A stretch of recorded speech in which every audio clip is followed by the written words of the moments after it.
देखिए, समाजवादी पार्टी की cycle puncture होना तय है। वहां से भाजपा के जो हमारे प्रत्याशी चंद्रभान पासवान जी हैं, वो बहुत बड़े अंतर से मिल्कीपुर विधानसभा का उपचुनाव जीतने जा रहे हैं।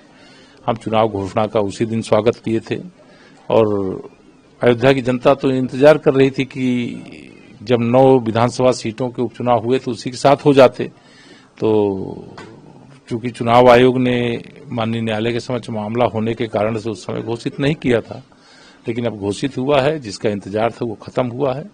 वहां 5 फरवरी को कमल खिलेगा और 8 फरवरी को खिला हुआ कमल, विकास का कमल, सुशासन का कमल, सुरक्षा का कमल, गरीब कल्याण का कमल, किसान कल्याण का कमल, नौजवानों के उत्थान का कमल, महिलाओं के सशक्तिकरण का कमल, वो खिल जाएगा। सर, अखिलेश यादव ने कल इसके साथ बीते दिनों में जो प्रेस कॉन्फ्रेंस करी थी उसमें उन्होंने महाकुंभ की तमाम ऐसी तस्वीरें शेयर करी थी कि जहां पर उन्होंने बताया कि कई गड़बड़ियां हो रही हैं, ये सारी चीजें उन्होंने कही थी। देखिए, कुछ चीजें मैं बहुत कठोर कह सकता हूं, लेकिन कहूंगा नहीं। वो कुंभ में, महाकुंभ में प्रयागराज डुबकी लगाने नहीं आया। वहां 3.5 करोड़ पूज्य साधु संत से लेकर के श्रद्धालुगणों ने डुबकी लगाई है। और श्री अखिलेश यादव जी हरिद्वार भी डुबकी लगाए हैं। तो भारतीय जनता पार्टी का भय उन्हें सता रहा है।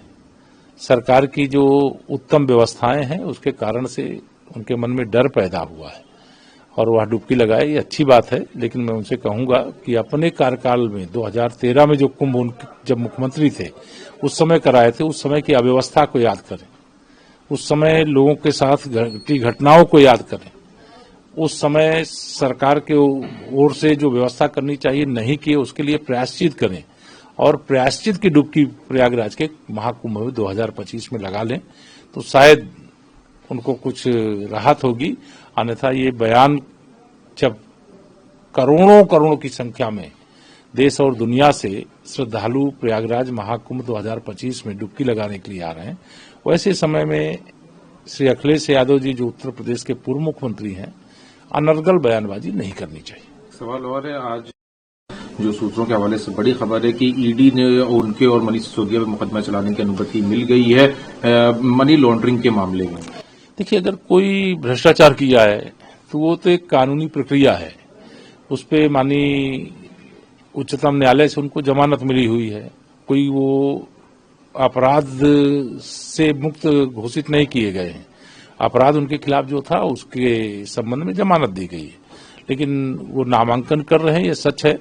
लेकिन दिल्ली में 2025 भाजपा के नाम होने जा रहा है और 5 फरवरी को मतदान, 8 फरवरी को मतगणना।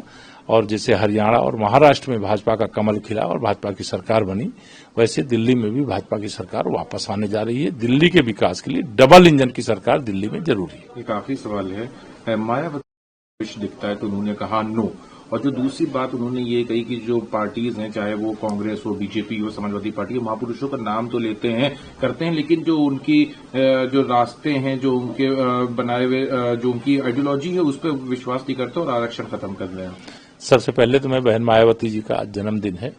उत्तर प्रदेश की वह मुख्यमंत्री रही हैं, बसपा की मुखिया हैं। उनको जन्मदिन की पहले शुभकामना देता हूं। वह स्वस्थ रहें, प्रसन्न रहें, दीर्घायु हों, ऐसी भगवान से प्रार्थना करते हैं।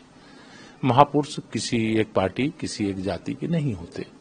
महापुरुष सभी के होते हैं, सारे देशवासियों के होते हैं। सबको उनका आदर सम्मान करना चाहिए और उनके द्वारा जो योगदान है समाज के लिए, राष्ट्र के लिए, उसको ध्यान में रखते हुए उनका सम्मान करना चाहिए। और जहां तक इंडी गठबंधन की बात है तो इंडी गठबंधन तो अब इतिहास के पन्ने में दर्ज ही हो गया है। जो गठबंधन में 2024 के लोकसभा चुनाव लड़े वो आपस में लड़ रहे हैं, तो अब गठबंधन कहाँ रह गया? गठबंधन खत्म हो गया। इंडी गठबंधन का न कोई मुख्यालय है, कहाँ मुख्यालय है, कौन उसका संयोजक है, कौन उसका कर्ता धर्ता है? अगर इस देश में आज की डेट में कोई गठबंधन है तो वो एनडीए का है, माननीय प्रधानमंत्री नरेंद्र मोदी जी के नेतृत्व में। और एनडीए का गठबंधन मजबूत गठबंधन है, भरोसे का गठबंधन है। देश इस गठबंधन पर